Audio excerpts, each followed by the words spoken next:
Hi, Bryan. Hello. Nice to be face to face with you. Yes. At last. Yes, and you too. So, there's a line in the film where one of the characters says, what does he say? Rehabilitation is a 70-year-old joke. What does that mean exactly? I think we've abandoned a commitment to helping people recover. We've become governed by fear and anger, where we only want retribution, we only want punishment. And I think it's made us not only unhealthy, but unsafe.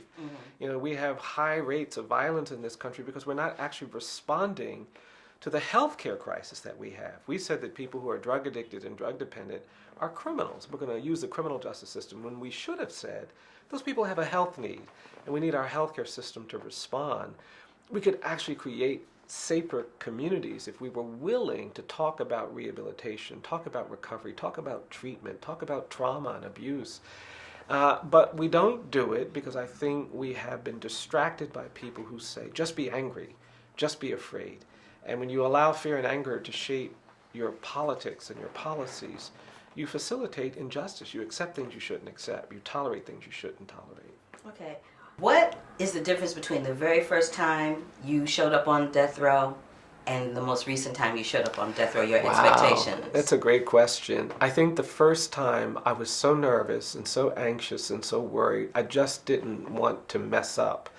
And I was actually more focused on me than the people I was trying to meet.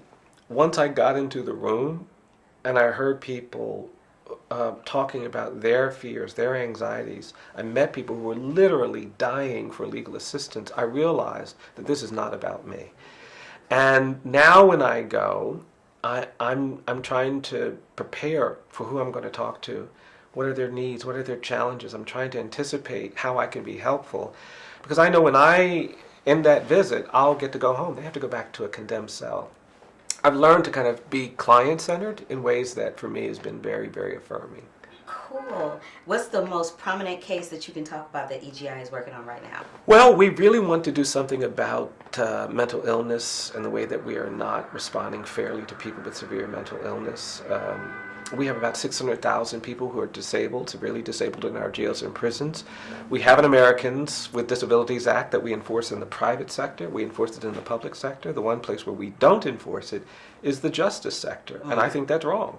And so we want to advocate and create new protections from people who are subjected to mandatory sentencing where the judge isn't allowed to consider their disability. I think that's just going to lead to cruel outcomes, and we've seen some of that.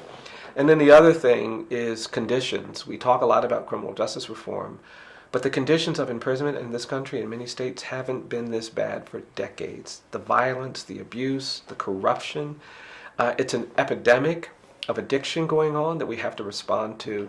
So those are the things I'm really concerned about right now. Cool. Thank you, Bryan. You're very my welcome. time. I'm so happy to finally be here face to face. Well, it's great to meet you too. And not, having lobby drama. Yes, exactly. That's right. That's right. Thanks. It's great to see you.